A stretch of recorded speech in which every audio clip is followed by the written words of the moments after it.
Hello, welcome to my YouTube channel physics by Sagar हो रही।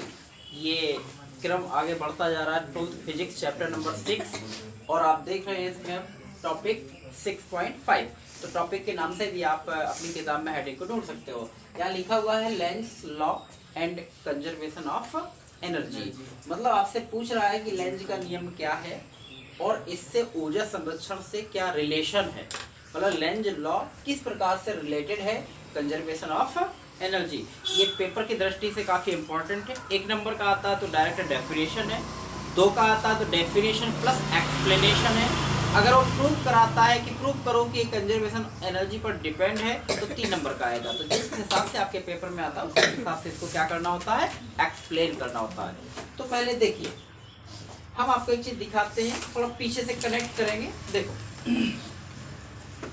हमने आपको दिखाया होगा एक चित्र,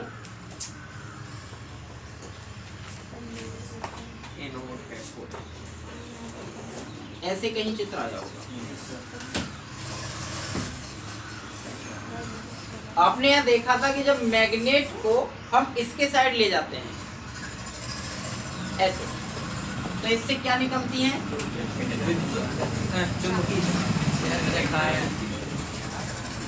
मैग्नेटिक फील्ड रेखा।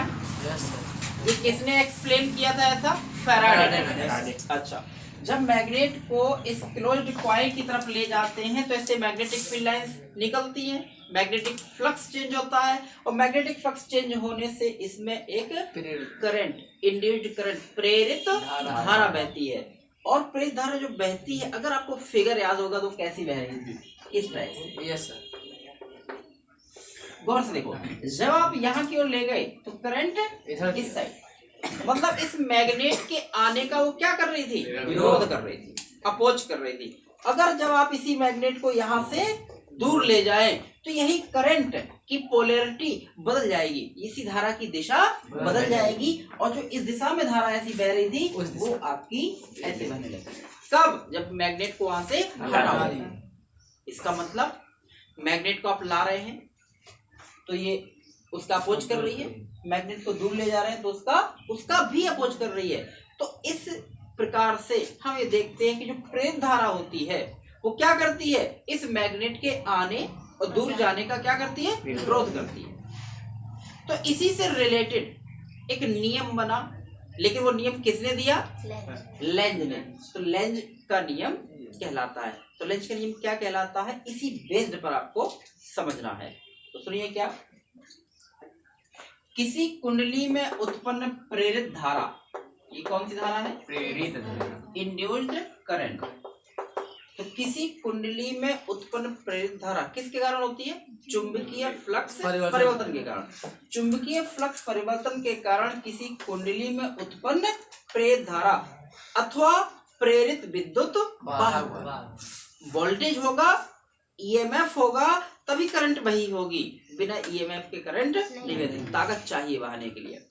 तो किसी कुंडली में उत्पन्न प्रेरित धारा अथवा प्रेरित विद्युत वाहक बल सदैव उस कारण का विरोध करता है जिससे वह स्वयं उत्पन्न होता है।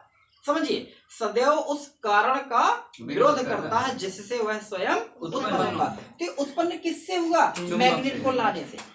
मैग्नेट को लाने से उत्पन्न हुआ तो ये मैग्नेट के आने का क्या करेगा, विरोध करेगा। जब इसको इससे दूर ले जाएंगे फिर से इसमें प्रेरित धारा बनेगी, लेकिन विपरीत दिशा में। तो किसके कारण विपरीत दिशा में धारा बन रही है, मैग्नेट को दूर ले जाने, तो ये दूर जाने का विरोध करेगा। मतलब पास लाओगे तो भी विरोध, दूर ले जाओगे तो भी विरोध। कौन विरोध कर रहा है, प्रेरित धारा। इस प्रकार का नियम क्या बन जाता है, लेंज का नियम। तो क्या समझ में आया, किसी कुंडली में उत्पन्न प्रेरित धारा या प्रेरित विद्युत वाहक बल सदैव उस कारण का विरोध करता है जिससे वह स्वयं उत्पन्न होता है। इसे लेंज का नियम कहते हैं। ठीक है, तो produced induced current in a coil due to flux changes, ठीक है, oppose the cause of this, मतलब उस कारण का विरोध करना जिसके कारण उत्पन्न होता है। तो इस प्रकार से आप इसको ध्यान दे सकते हैं। हाँ, अगला देखिए, यही आप लोगों को लिखना है, पहले लिख लीजिए। ठीक है, किसी कुंडली में देखिए, एक्सप्लेन देखें आप लोग इसका, लेंज लॉ का एक्सप्लेन। तो हमने यहाँ पर लिया है, देखिए इसमें बहुत कुछ छुपा है, आपको समझना है। हमने कॉइल का एक सरफेस ले लिया, जैसे कॉइल आप कैसे बनाते हैं, ऐसे बनाते हैं कुंडली, तो हमने केवल इसका एक भाग ले लिया पर्याप्त समझाने के लिए। और यहां से हम क्या ला रहे हैं, मैग्नेट। और मैग्नेट में जो एरो है, ये एरो इस बात को बता रहा है कि मैग्नेट को कॉइल के पास ला रहा है। इतना समझ में आ रहा है ना। तो इससे क्या निकलेगी, मैग्नेटिक फील्ड लाइन निकाल सकते हैं। तो जब आप मैग्नेट को इसके पास लाते हैं तो क्या बदलेगा, मैग्नेटिक फ्लक्स, चुंबकीय फ्लक्स बदलेगा। इसके बदलने से क्या बनेगी, इसमें ठीक है। अब जो करंट बनेगी, इंड्यूस्ड करंट बनेगी, प्रेरित धारा, हमें देखना चाहते हैं इस कॉइल में वो क्लॉकवाइज बहने वाली है या anti clockwise. Clock anti clock समझ आता, घड़ी की सुई जहाँ चलती है, हम देखना चाहते हैं क्लॉक बहेगी कि एंटी क्लॉक बहेगी। तो देखो हमारा जो नियम कहता है कि इंड्यूस्ड करंट हमेशा मैग्नेट के आने का अपोज करती है, मतलब विरोध करती है। तो ये जब एन यहाँ जाएगा, एन यहाँ जाएगा, तो मुझे बताओ ये पूरा जो सरफेस है उसको एन की टाइप बिहेव करना चाहिए कि एस की टाइप। एन मतलब नॉर्थ पोल, एस मतलब साउथ पोल, हिंदी में बोलते हैं उत्तरी ध्रुव दक्षिणी एन की तरफ। तो बताओ अगर एन को लाएंगे तो इसको एन बनना चाहिए कि एस, एन, क्योंकि आप पढ़े हो मैग्नेट की प्रॉपर्टी, मैग्नेट के गुण कि चुंबक के समान ध्रुव एक दूसरे को प्रतिकर्षित करते हैं, जबकि विपरीत ध्रुव एक दूसरे को आकर्षित करते हैं। पढ़े हो कि नहीं। एन एन प्रतिकर्षित करता है, एस एस प्रतिकर्षित करता है। तो एन को लाओगे, अगर ये एन बनेगा तभी इसके आने का विरोध करेगा। क्यों, क्योंकि यहाँ क्या लगेगा, प्रतिकर्षण बल, हाँ, जो अपोजिंग फोर्स है। तो ये सामने वाला सरफेस अपने आप इस प्रकार से थोड़ा डिजाइन वाला एन बना हुआ है, ये। तो जब आप एन को लाते हैं तो सामने वाले जो सरफेस की कॉइल का सिस्टम है, अपने आप किसकी भांति बिहेव करने लगता है, एन पोल। तो एन एन एक दूसरे को क्या करेंगे, रिपल, प्रतिकर्षित करेंगे।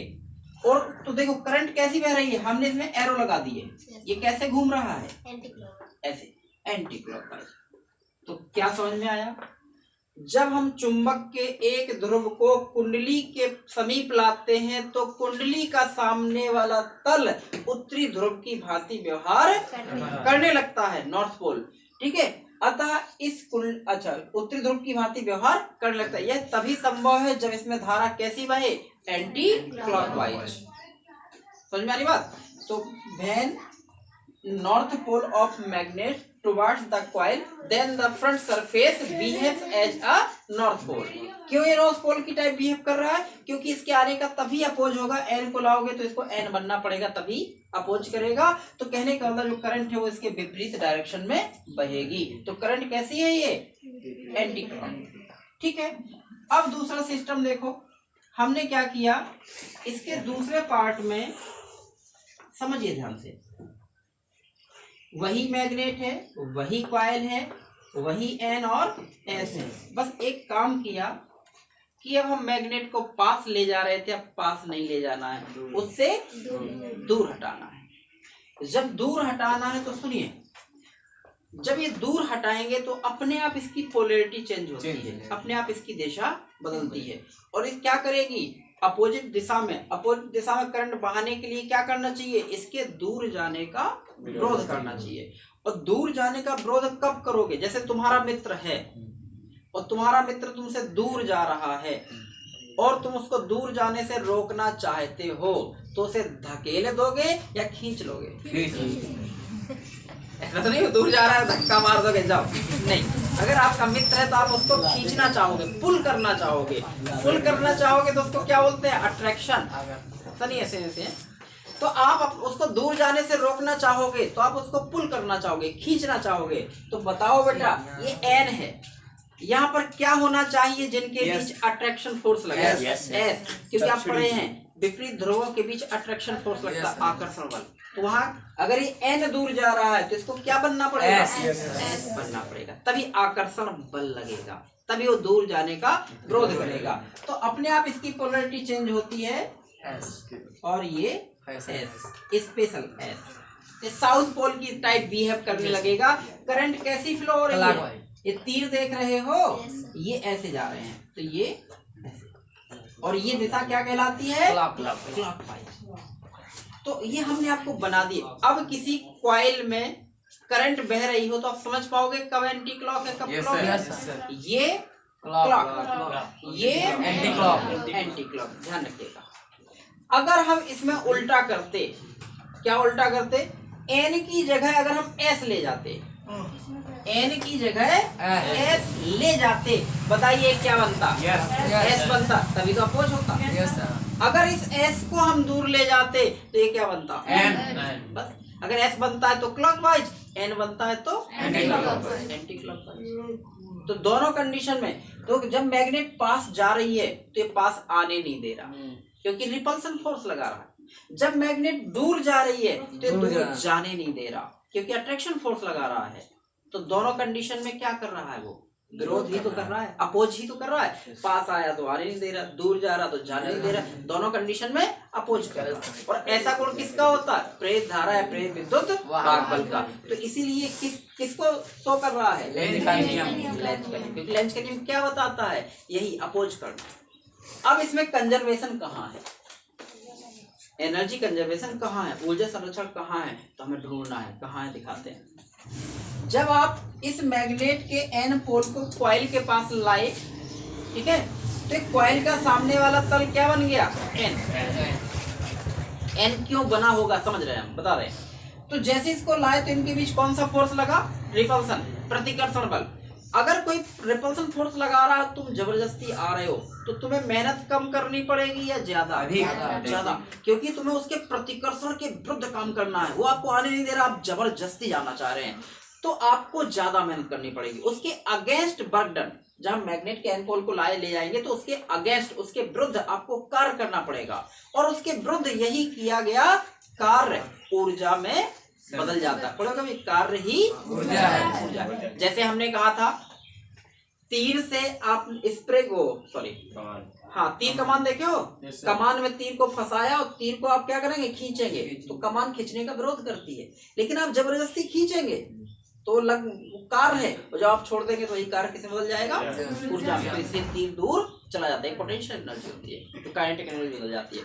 तो जब हम क्या करते हैं, मैग्नेट का नॉर्थ पोल इसके पास ले जाते हैं, तो यहाँ कौन सा फोर्स लगेगा? रिपल्सन। और उस रिपल्सन फोर्स के अगेंस्ट आपको क्या करना पड़ेगा? Work done. यही वर्क डन कन्वर्ट हो जाएगा एक प्रकार की एनर्जी में, एक प्रकार की एनर्जी होगी।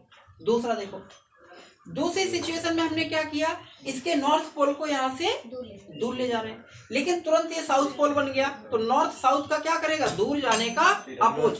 तो आप उसके विरुद्ध जाना चाहते हैं, ठीक है, तो क्या करना पड़ेगा? ताकत लगानी पड़ेगी। आपका मित्र आपसे भागना चाहता है तो उसको भागने के लिए आपसे ताकत लगानी पड़ेगी, छूटने के लिए, ऐसी होगा। तो आपको क्या करना पड़ेगा? उसको खींचने के लिए उसके अगेंस्ट वर्क करना पड़ेगा, उसके विरुद्ध आपको कार्य करना पड़ेगा। और यही किया गया कार्य दूसरी प्रकार की एनर्जी में कन्वर्ट हो जाएगा। और हम देखें, ये प्रैक्टिकल है, प्रैक्टिकल द्वारा देखा गया है कि एक प्रकार की सिचुएशन में किया गया कार्य दूसरी प्रकार की सिचुएशन में किया गया कार्य कैसा होता है? बराबर। मतलब जो वर्क डन हुआ है दोनों प्रोसेस में, वो कैसा होता है? बराबर। इसलिए हम कहते हैं कि ये लेंज लॉ किसके बेस्ड पर है? तो याद रख लीजिए इसको कि जो लेंज लॉ है वो किसके नियम पर आधारित है? ये अलग से भी पूछा जाता है, तो सिद्ध हो गया ये। इसी व्याख्या को हम लोग लिखेंगे। अच्छा, एक चीज मान लेते हैं कि अगर ये एन नहीं बनता, एस बन जाता किसी कंडीशन। देखो, कोई जरूरी है, साइंटिस्टों ने सोचा है, कल्पना की है और फिर उसको प्रूव किया है। अगर ये एस होता तो जैसे आप मैग्नेट को इसके पास लाते, वो नजदीक जैसे ही आता, अब आपको काम नहीं करना पड़ता, वो खुद ही खींच लेता, अट्रैक्शन लगाता, तो वहां पर नेगेटिव वर्क डन हो जाता। मतलब आपको कार्य करना नहीं पड़ा, कार्य यहाँ प्राप्त हो गया। वर्क डन आपने किया नहीं है, वर्क डन गेन हो गया। तो फिर ये एनर्जी के नियम को क्या करता? मानता नहीं, फॉलो नहीं करता। तो फिर वहां जो एनर्जी कंजर्वेशन वाले रूल्स बने वो फॉल्स हो जाते हैं। समझ रहे हो ना? उन रूल्स वो फॉल्स हो जाते, इसलिए ऐसा नहीं माना गया। इसलिए एन है तो ये एन है तो एन बना रिपल्सन, ये एन दूर जा रहा तो एस बना अट्रैक्शन। इस प्रकार से ये आपका इसको लिखना था। तो क्या लिखना है इसमें? लेंज लॉ क्या होता है, इसका एक्सप्लेन क्या है और इसका एनर्जी कंजर्वेशन क्या है। और आप लोगों को देखिए आगे चल के आपको न्यूमेरिकल मिलने वाले हैं, उन न्यूमेरिकल्स में आपसे डायरेक्शन पूछेगा कि इसमें करंट क्लॉकवाइज है कि एंटी क्लॉकवाइज। तो आपने क्या पढ़ा कि अगर हम मैग्नेट को उसके पास लाते हैं तो एंटी क्लॉकवाइज, अगर उससे हम दूर ले जाते हैं तो क्लॉकवाइज। पास लाना एंटी क्लॉक, दूर ले जाना क्लॉकवाइज। इतना समझ आ रहा है? तो ये चीजें आपको ध्यान रखनी है। लिखो, मैं इसमें थोड़ा लिखवा देता हूँ। देखिए जब आप लोग ये लेंज लॉ तीनों प्रकार से पढ़ लेंगे, ये लेंज लॉ होता क्या है, इसका एक्सप्लेन क्या है, इसका एनर्जी कंजर्वेशन क्या है, जब आप इसको पढ़ लेंगे तो जैसा बताया गया है वैसा आप एक्सप्लेन कर पाएंगे। तो तीन बात समझ के लिख लीजिएगा। हम आपको एक होमवर्क देते हैं, अगर आप ध्यान देंगे एग्जाम्पल 6.1 पेज नंबर 208, एग्जाम्पल 6.1, 6.2 और 6.3, तीन एग्जाम्पल वेरी मोस्ट इंपॉर्टेंट है। अभी आप जो पढ़ रहे थे ये रूल्स और पिछड़ा रूल्स, इसके बाद एक और इम्पोर्टेंट है 6.4। देखिए ये फिगर्स वाले हैं, ऐसे क्वेश्चंस आपके पेपर में जरूर आते हैं, तो ध्यान रखिएगा। और इसके बाद आपको हाँ 6.4 के अलावा है आपका 6.5। तो आप लोगों का ये होमवर्क है, इतना करके आइए। Very very most important question दिए हैं। कौन सा? 6.1, 6.2, 6.3, 6.4, 6.5। तो 5 एग्जाम्पल्स आपको पढ़ के आना है। फिर भी किसी में प्रॉब्लम होती है तो मैं आप लोगों को जरूर बताऊंगा। ठीक है, थैंक यू।